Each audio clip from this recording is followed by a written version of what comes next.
नमस्कार प्यारे विद्यार्थियों, कैसे हैं आप सब। आशा करती हूँ कि आप सब अपने अपने घरों में कुशल मंगल होंगे और अपनी अध्यापक नवनीत कौर के साथ एक रोचक नई कहानी सुनने के लिए तैयार भी। तो आज की कहानी है इस माँ चिड़िया और इसके 4 बच्चों की। माँ चिड़िया और 4 बच्चे। आइए सुनते हैं कहानी। ची ची ची ची। माँ चिड़िया 12 दाने लेकर आई। इन्हें बराबर बराबर कैसे बांटेंगे? माँ चिड़िया ने हर छोटी चिड़िया को एक दाना दिया। तो यहाँ देखिए, यहाँ 4 छोटी चिड़िया हैं, सबको एक एक दाना मिल गया। यानी 12 में से 4 दाने तो इन छोटी छोटी चिड़ियों ने खा लिए हैं। उसके बाद माँ चिड़िया ने हर छोटी चिड़िया को एक दाना दिया। तो अब हर छोटी चिड़िया के पास एक दाना है। ची ची ची ची। उसके बाद माँ चिड़िया ने हर छोटी चिड़िया को एक और दाना दिया। ची ची ची ची ची ची ची ची। अब हर छोटी चिड़िया के पास 2 दाने हैं और कितने दाने बचे हुए हैं बताइए तो माँ चिड़िया के पास। हाँ, बिल्कुल सही बताया आपने। अभी भी माँ चिड़िया के पास चारों छोटी चिड़ियों के लिए एक एक दाना बचा हुआ है, यानी 4 दाने बचे हुए हैं। उसने हर छोटी चिड़िया के मुंह में एक और दाना डाल दिया। सभी दाने खत्म हो गए। सभी के पास 3-3 दाने आए और सभी अब इन छोटी छोटी चिड़ियों ने खा लिए। अच्छा बच्चों, कैसी लगी आपको कहानी? तो ये बताइए, 12 दाने 4 छोटी चिड़ियों में बांट दिए गए, यानी 12 के 4 भाग किए गए। कितने भाग? 4 भाग। बिल्कुल सही। हर छोटी चिड़िया को कितने दाने मिले? हाँ, 3 दाने। बिल्कुल सही। और यह हमें कैसे पता चलता है? अगर हम 12 को 4 से इस प्रकार भाग कर दें। देखिए, तो कैसी लगी आपको ये रोचक कहानी? अच्छा बच्चों, अब चिड़िया ने अपने चारों बच्चों को बड़े ही प्यार से दाना खिलाया और उसके पास कुल दाने थे कितने भला? 12। बिल्कुल सही। और उसके बच्चे कितने थे?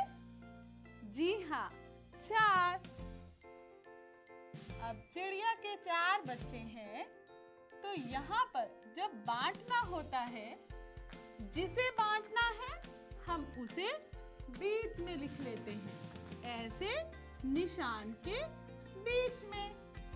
और जिनको बांटना होता है, यानी दाने किनको देने थे? 4 बच्चों को। तो 4 को हम इस तरफ लिख लेते हैं। ध्यान रहे, 4 बच्चों में हमने दाने बांटने थे। और दाने कितने बांटने थे? जी हाँ, 12। 12 दाने और 4 बच्चे।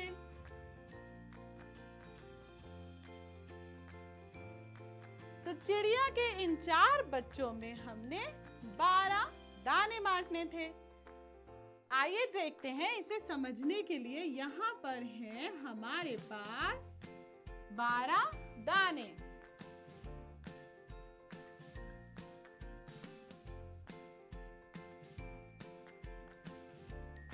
अब बांटा कैसे जाता है यह देखते हैं।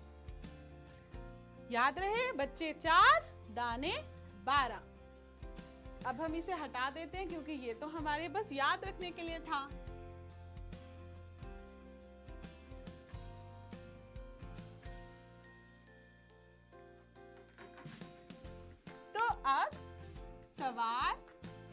प्रकार लिखा है। अब हमें यहाँ पर जो भी रकम लिखी होती है उसका पहाड़ा अपने मन में याद करना होता है, जब तक कि हम यहाँ इस रकम तक ना पहुंच जाए या फिर इससे कुछ कम। हम इस रकम के आगे पहाड़े को याद नहीं करेंगे, क्योंकि यहाँ तक आते ही हमें हल मिल जाता है। आइए देखें, यहाँ पर 4 का पहाड़ा, आप बताइए। 4 0 0, 4 एकम 4, 4 दूनी, जी हाँ 8, और 4 तिये, जी हाँ 12। देखिए हमें यहाँ 12 मिल गया, 4 के पहाड़े में 12 मिल गया। तो बताइए 4 के पहाड़े में 12 कब आया?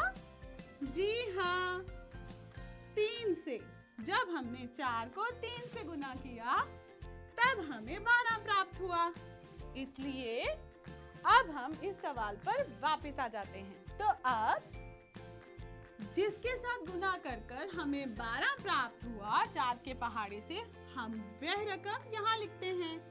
4 तिये 12। अब हम ऊपर वाली रकम में से नीचे वाली रकम को घटा कर देखते हैं। देखिए यहाँ 2 में से 2 गए 0 और 1 में से 1 गया 0, तो हमारे पास 0 यानी कुछ भी नहीं, कुछ नहीं बचा।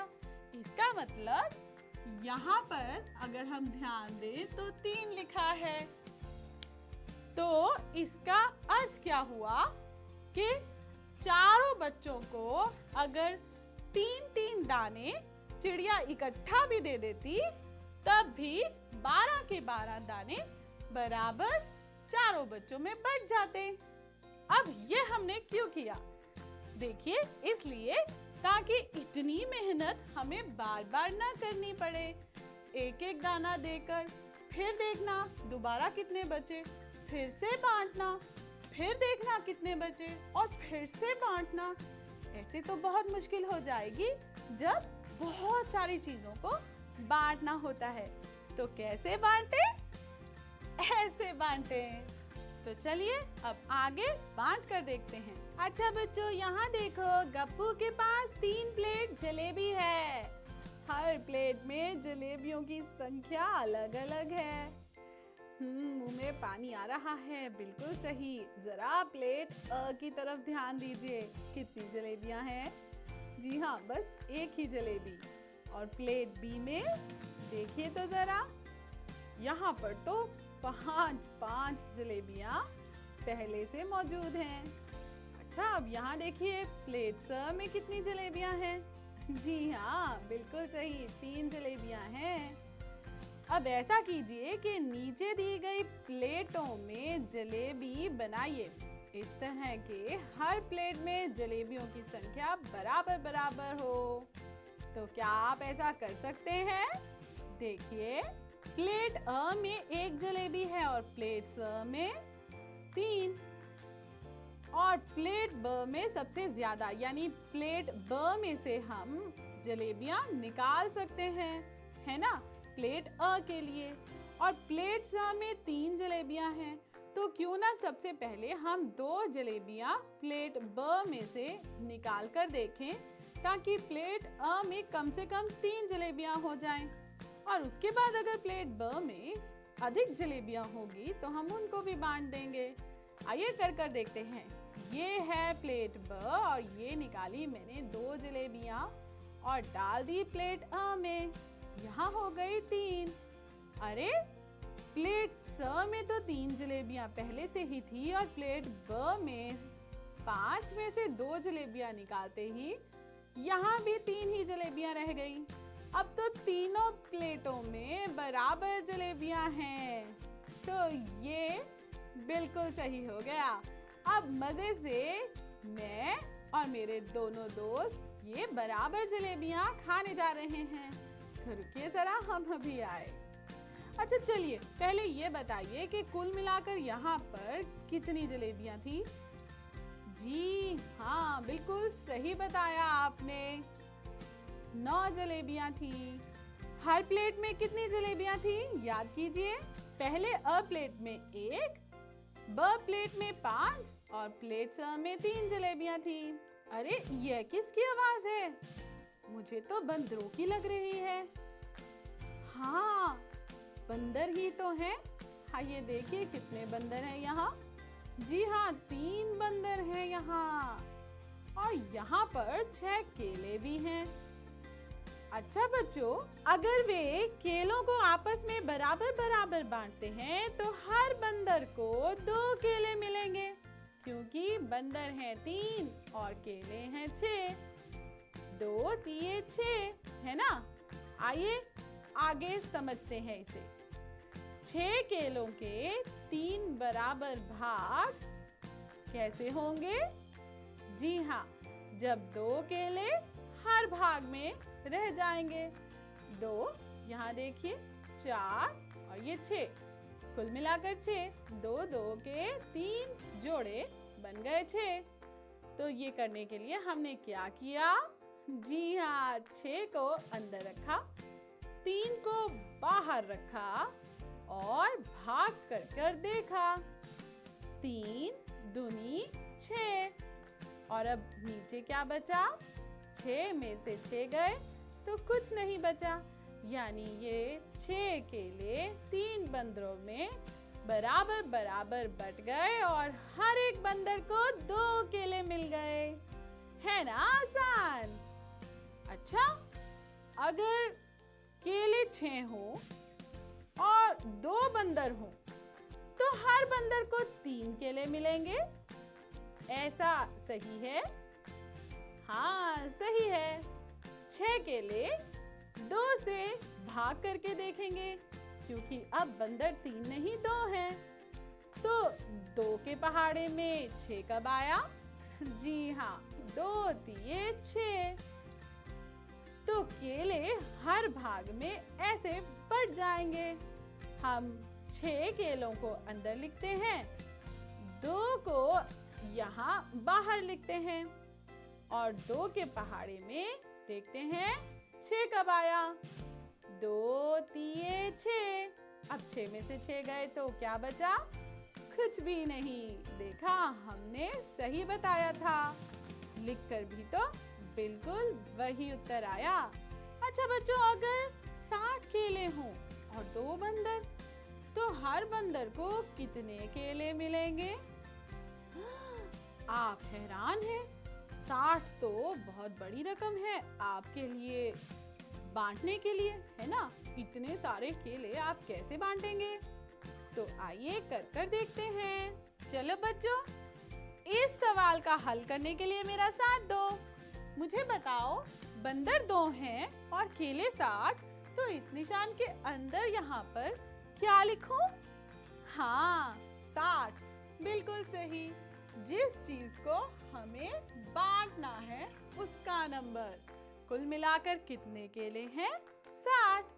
और कितने बंदरों में बांटना है? जी हाँ, 2। तो हम यहाँ पर क्या लिखेंगे? 2। बिल्कुल सही। अब बच्चों, जब यहाँ पर आप सीधा सीधा ना समझ पाए तो बच्चों यहाँ पर 2 लिखा है। मैंने आपको बताया था कि आपको ये पहाड़ा पढ़ना है जब तक आपको यहाँ तक का हल ना मिल जाए। और 2 का पहाड़ा आप कहाँ तक जानते हैं? जी हाँ, 2 दहाया 20। तो 20 तो 60 से बहुत कम है। अब आप क्या करेंगे? आप इनमें से पहले वाली रकम की तरफ ध्यान देंगे और कुछ देर के लिए इसे भूल जाएंगे। अब क्या नजर आ रहा है? जी हाँ, 6। तो अब हमें यह बताना है कि 2 के पहाड़े में 6 कब आया? जी हाँ, 2 3 6। आपने सही बताया। और फिर हम क्या करते हैं? जी हाँ, इसे घटा कर देखते हैं। क्या बचा? 0, यानी कुछ नहीं। पर यहाँ पर एक शून्य अभी भी बाकी है, तो आइए इसे नीचे उतारते हैं और इसे इधर इस शून्य के साथ लिख देते हैं। अब बच्चों 2 0 0। अब शून्य को शून्य से घटाएंगे तो क्या बचेगा? 0। आपका सवाल हल हो गया। यानी 2 बंदरों को अगर 30-30 केले मिल जाएं, तो कुल मिलाकर 60 केले पूरे पूरे बट जाएंगे। है ना आसान? फिर से देखिए, 2 बंदरों को 30 केले, यानी अगर एक बंदर को 30 और फिर दूसरे बंदर को 30, 2 बंदरों को 30 केले दे दें तो कुल मिलाकर 60 केलों की टोकरी खत्म हो जाएगी और एक भी केला नहीं बचेगा। अर्थात यहाँ हमारा उत्तर हुआ 30 केले। कितने केले?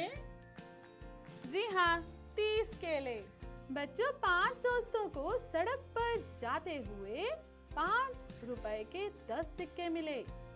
उन्होंने इन सिक्कों को बराबर बांट लिया ताकि दोनों किसी जरूरतमंद को यह सिक्के दान कर सकें।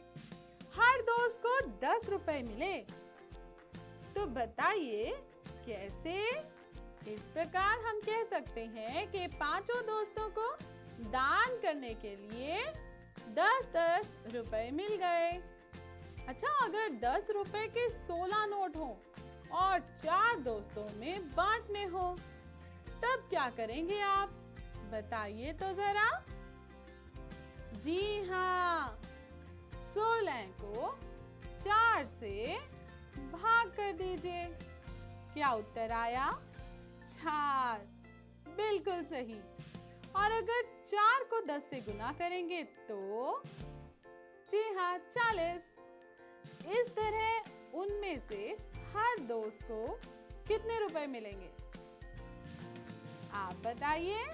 अगर 10 रुपए के 16 नोट हो और 4 दोस्तों में बांटने हो, तब आप बताइए कि हर दोस्त को कितने रुपए मिलेंगे? जी हाँ, 16 नोट 10 रुपए के, यानी 16 गुना 10 बराबर 160 रुपए। अच्छा, तो कुल मिलाकर 4 दोस्तों में बांटने हैं, तो बताइए इस निशान के अंदर क्या लिखेंगे? जी हाँ, 40। और इस निशान के बाहर? जी हाँ, 4। 4 दाहा 40। यानी कि यहाँ पर हमने लिखा 10 और नीचे क्या बचा? कुछ भी नहीं।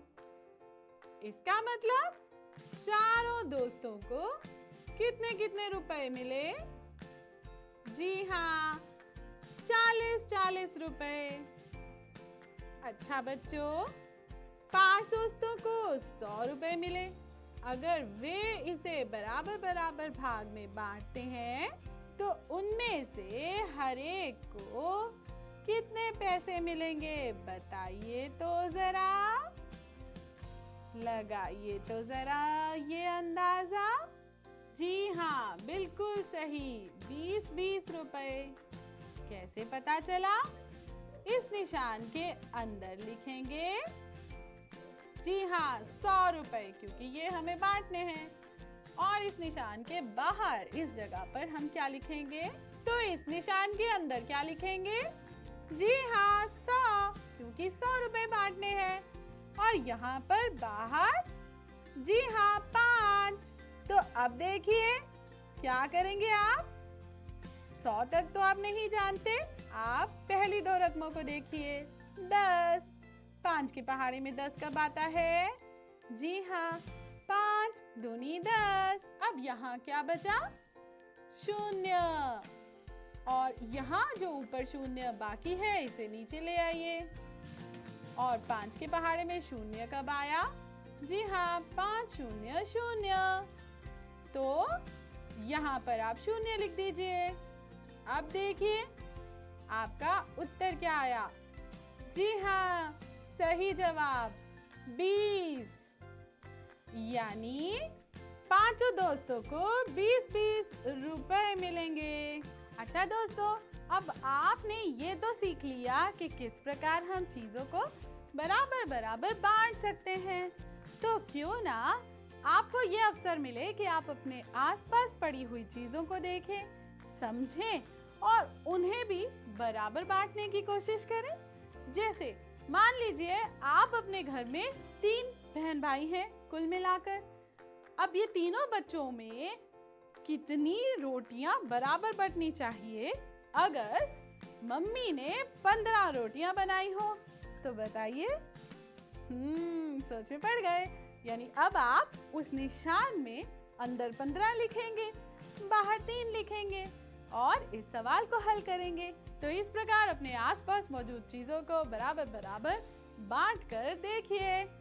अब समय है आपसे इजाजत लेने का और कैसे कैसे हम चीजों को बांट सकते हैं ये देखने के लिए अगली वीडियो का इंतजार कीजिएगा। तब तक के लिए घर पर रहें, सुरक्षित रहें। नमस्कार।